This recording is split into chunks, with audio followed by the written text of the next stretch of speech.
भक्ति का अवलंबन। और भगवान भगवान जब वसुदेव नंदन बनकर, देवकी नंदन बनकर प्रकट होते हैं, प्रभु श्री कृष्ण की कथाओं के बारे में भी ये पूछते हैं शौनकादि ऋषिगण। पूर्ण चराचर जगत के स्वामी सर्वांतर्यामी सर्वेश्वर भगवान वासुदेव, उनकी कथा का आप रसास्वादन कराइए। और भगवान श्री कृष्ण का जब सुधाम प्रस्थान हुआ तो धर्म किसके अवलंबन में आश्रित रहा, ये भी आप बताइए। इन सब प्रश्नों को सूत जी के सामने संक्षिप्त रूप में शौनकादि ऋषियों ने एक ही बार सब रखा। फिर सूत जी ने शौनकादि ऋषियों के प्रश्नों का अभिनंदन करते हुए अपने परम पूज्य गुरुदेव का वंदन किया है, सुखदेव स्वामी का। यम प्रव्रजंतम अनुपेतम अपेत कृत्यम द्वैपायनो विरह कातर आजुहाव पुत्रेति तन्मयतया तरबोभिनेदुस्तम सर्वभूत हृदय मुनिमानतोस्मि। ऐसे अपने परम पूज्य गुरुदेव का वंदन करके सूत जी ने शौनकादि ऋषियों के प्रश्नों का अभिनंदन करते हुए भगवत कथा की फलश्रुति बताई।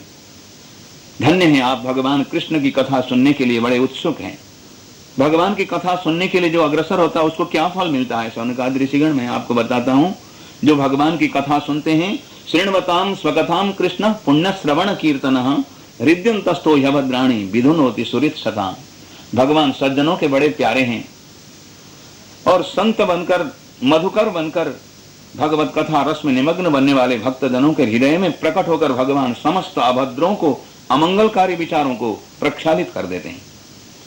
और जब अमंगलकारी विचार सब धुल जाते हैं, संकल्प बड़े शुद्ध बनते हैं, विचार सब परिमार्जित बनने लगते हैं, तो शुद्ध विचार वाले भक्त के हृदय में भगवान के प्रति अनन्य भक्ति का उदय होता है। भगवान ने गीता में बड़ा सुंदर कहा है, नमाम दुष्कृतिनो मूढ़ा प्रपद्यन्ते नराधमा मायया परितज्ञाना आसुरम भावमाश्रिता। जो आसुरी भावना को अपने मन में पकड़ रखे हैं और जो दुष्कृति हैं, दुष्कर्म करने वाले लोग हैं, जो मूढ़ हैं, मोहग्रस्त हैं, वो मुझे नहीं जानते और मुझे नहीं मानते, मेरे में अनुराग नहीं रख पाते। उनके अनुराग के विषय और ही संसार के पदार्थ, नश्वर, क्षण भंगुर, नाशवान, आज हैं कल नहीं, ऐसे पदार्थों के प्रति बड़ी ममता चिपकाएंगे, वहीं रखेंगे, डूबेंगे, वो बंधे रहेंगे अपने को बांध करके। परंतु मेरे चरणों में अनुराग उनका होता है, जैसे भगवान ने रामायण में भी कहा है,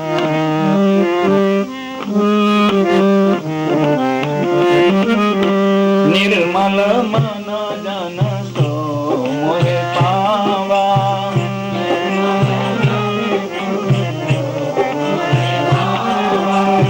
निर्मल मन जन सो मोहे पावा।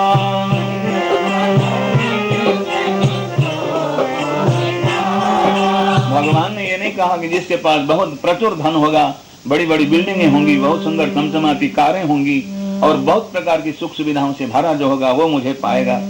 इन बातों पर उन्होंने कुछ नहीं कहा। इनका कोई मूल्य भगवान को पाने में नहीं है। निर्मल मन जन सो मोहे पावा,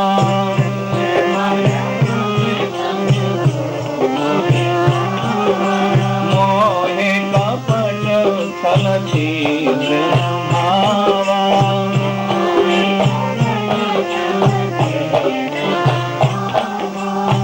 स्वयं प्रभु ने ऐसे कहा है। तो शौनकादि ऋषियों को सूत जी कहते हैं, जो भगवान की कथा में निरंतर निमग्न बनकर भगवान की कृपा से उनके हृदय में प्रभु प्रकट होकर जब सारे अमंगल विचारों को, अमंगल भावनाओं को शुद्ध बना देते हैं, निर्मल बना देते हैं, तो उनको भगवान के दर्शन का वो पावन क्षण भी आता है, जिसके लिए मनुष्य बन करके ये प्राणी धरती पर आया है। और किसी प्राणी को वो सौभाग्य मिलने वाला नहीं है, किसी योनि में वो संभव होने वाला नहीं है। प्रभु को पाए कोई आत्मा, भगवान से मिले कोई आत्मा, ये केवल मनुष्य जीवन में संभव है। और वो परम सौभाग्यमय क्षण मनुष्य जीवन का वो भी मिल जाता जब प्रभु की कथा में अनुराग बढ़ जाता मनुष्य। तो ये शौनकादि ऋषिगण, आपके इन प्रश्नों का उत्तर मैं भागवत के आधार पर दूंगा, क्योंकि मेरे परम पूज्य गुरुदेव ने महाराज परीक्षित जी को सुनाते वक्त जो रसमयी कथा प्रवाहित की थी, मैं भी भगवत कृपा से सौभाग्यवश वहां जाके सुनने का पात्र रहा, कृपा पात्र। और वही जो मेरे गुरुदेव के मुखारबिंद से जो सुना है, उसके आधार पर मैं आपके प्रश्नों का समाधान दूंगा। भगवान वासुदेव संपूर्ण जीवात्माओं के आत्मा हैं, संपूर्ण वेद उन्हीं में केंद्रित हैं, संपूर्ण यज्ञ उन्हीं में केंद्रित हैं, संपूर्ण योग उन्हीं में केंद्रित हैं, संपूर्ण क्रियाएं उन्हीं में केंद्रित हैं। संपूर्ण ज्ञान उनमें केंद्रित है, सारी तपस्याएं वासुदेव भगवान में केंद्रित हैं, सारा धर्म प्रभु वासुदेव में केंद्रित है और वासुदेव में ही समस्त उत्तम गति केंद्रित है। वासुदेव परा वेदा, वासुदेव परा मखा, वासुदेव परा योगा, वासुदेव परा क्रिया, वासुदेव परम ज्ञानम, वासुदेव परम तपः, वासुदेव परो धर्मो, वासुदेव परा गति। इस प्रकार भगवान वासुदेव को अपना परम आराध्य और लक्ष्य केंद्र बिंदु बताकर सूत जी ने शौनकादि ऋषियों को भगवान के अवतारों की सुंदर गणना करके बताया है। सबसे पहले तो भगवान 16 कलाओं से परिपूर्ण विराट रूप में प्रकट होते हैं और चराचर जगत के समस्त अंगों को अपने स्वरूप से व्याप्त करने वाले उस रूप में रह करके इस सृष्टि का संपूर्ण व्यवस्थित रूप खड़ा कर देते हैं भगवान। और जब भगवान के अवतारों का सिलसिला शुरू होता है तो सबसे पहले भगवान कौमार अवस्था को धारण करते हैं। ब्रह्मा जी के मानस पुत्र बनकर सनक सनंदन सनातन सनत कुमार बनकर के प्रकट होते हैं और बहुत सुंदर ब्रह्मचर्य व्रत का परिपालन करके जगत को परमानंद प्रदान करते हैं। दूसरे अवतार में भगवान बराह बनते हैं, रसातल में गई हुई धरती को उठा के ला देते हैं। और तीसरे अवतार में देवर्षि नारद जी बन के प्रभु आते हैं। चौथे अवतार में नर नारायण बन के प्रकट होते हैं। पंचवें अवतार में कपिल देव सिद्धेश्वर कपिल देव बन के आते हैं। छठे अवतार में अत्रि नंदन और अनुसुया नंदन दत्तात्रेय बनकर प्रभु आते हैं। सातवें अवतार में यज्ञ बनकर के रुचि प्रजापति के पुत्र बनकर आते हैं। आठवें अवतार में मेरु देवी और नाभि महाराज के पुत्र बनकर ऋषभ देव के रूप में प्रभु प्रकट होते हैं।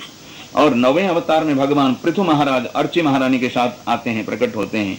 और इसी प्रकार 10वें अवतार में जब चाक्षुष मनवंतर चलता रहता है उस वक्त चाक्षुष मनवंतर के समय में भगवान देवता और दानव मिलकर के जब समुद्र मंथन कर रहे थे, मंदराचल धसता जाता था तो कच्छप रूप धारण कर अपने पीठ में उन्होंने धारण कर दिया था। ये 11वां अवतार भगवान का है। 12वें अवतार में भगवान धन्वंतरी समस्त आयुर्वेद विद्या के प्रथम गुरु बनकर प्रकट होते हैं। और 13वें अवतार में भगवान मोहिनी बनकर के आकर संपूर्ण देवताओं को अमृत पान कराते हैं। 14वें अवतार में नरसिंह बनकर भगवान आते हैं, हिरण्यकशिपु का संहार कर अपने भक्त शिरोमणि प्रहलाद जी का बचाव करते हैं।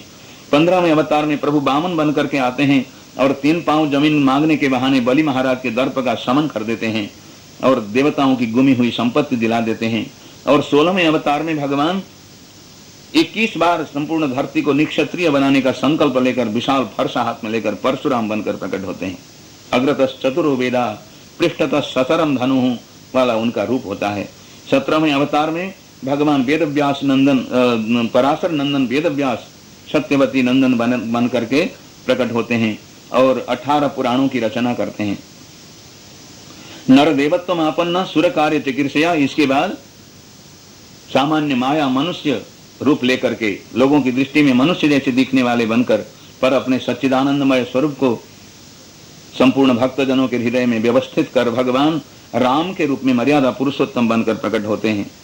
फिर उसके बाद वाले अवतार में प्रभु श्री कृष्ण बलदेव बन करके आते हैं और फिर भगवान का बुद्ध अवतार होता है।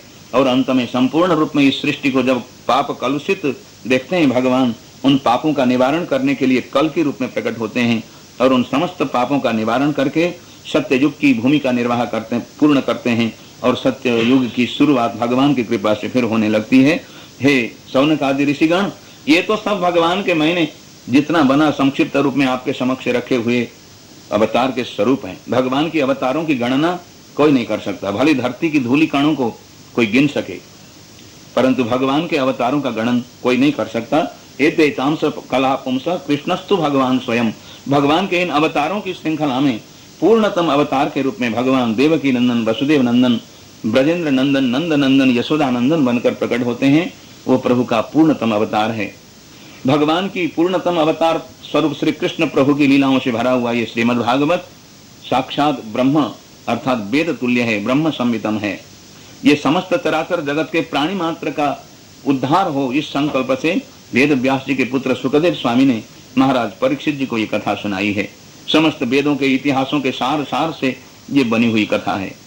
और महाराज परीक्षित जी जब गंगा जी के किनारे वीतराग बन करके प्रायोपवेश में तपस्या में संलग्न थे तब परमहंस शिरोमणि सुखदेव स्वामी ने इस अमृतमय कथा को उन्हें सुनाया था।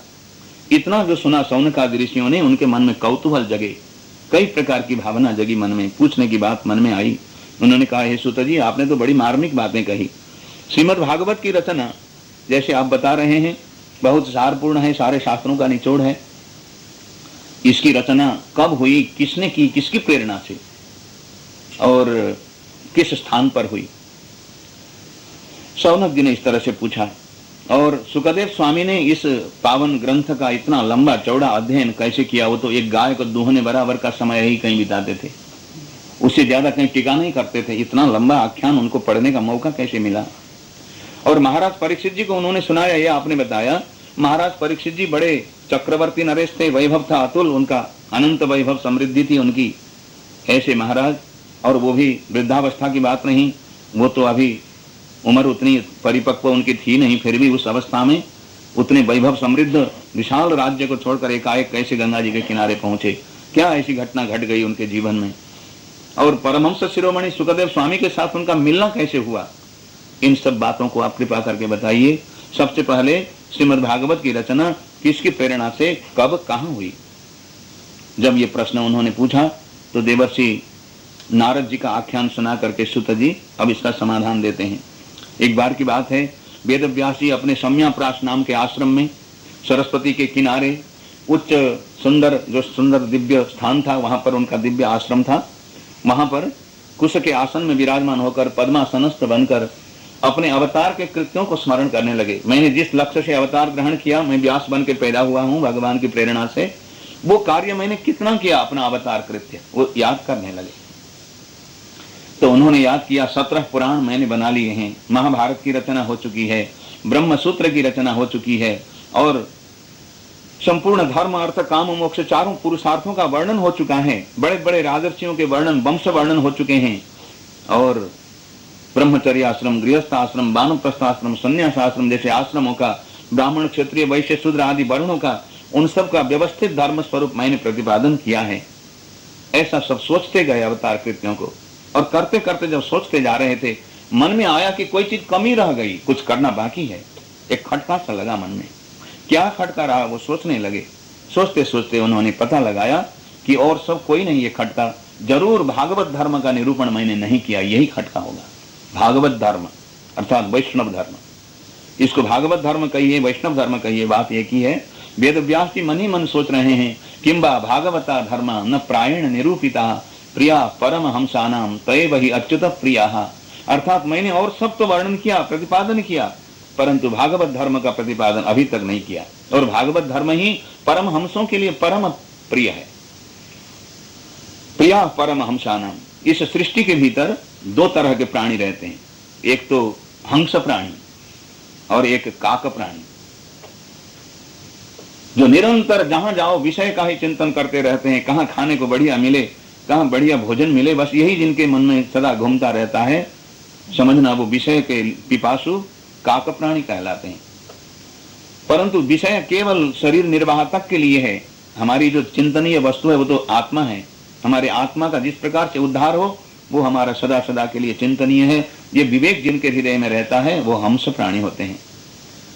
इस सृष्टि का निर्माण ऐसा किया गया, जड़ चेतन गुण दोषमय विश्व कीन्ह करतार संत हंस गुण गहि पय परिहरि बारी विकार। संतों को हंस कोटि का प्राणी माना गया, क्योंकि हंसों की ऐसी बात मानी जाती है कि कहीं अगर दूध और पानी मिला के रख दिया जाए तो हंस दूध दूध पी के पानी को छोड़ देता। ऐसे इस जड़ और चेतन से मिलकर के बनी हुई सृष्टि के भीतर जड़ जड़ को छोड़कर चेतन चेतन को जो ग्रहण करते हैं, ऐसे विवेक संपन्न संतों का जो जीवन है वो हंस प्राणी का जीवन होता है। और हंस प्राणी बनकर के साधना करते करते एक जगह ऐसी जगह पहुंच जाता साधक जहां जाकर कण कण हरिमय दिखने लगते हैं। उस वक्त उसमें 3 अक्षर और जुड़ जाते हैं। हंस प्राणी तो वो है ही, परम 3 अक्षर जुड़ते हैं और वही परम हंस बन जाता है। प्रिया परम हंसानाम। और जो भागवत धर्म का निरूपण मैंने नहीं किया, वो परम हंसों का बड़ा प्यारा स्वरूप है भागवत धर्म का। जो हंस कोटि से उठ करके परम हंस कोटि में पहुंच गए हैं, उनका बड़ा प्यारा स्वरूप है वो भागवत धर्म। भागवत का मतलब भगवता इदम भागवतम, जिनके लिए जीवन का संपूर्ण साधन प्रभु का, जीवन स्वयं प्रभु का, और जीवन की अवधि ही स्वयं एक उपासना,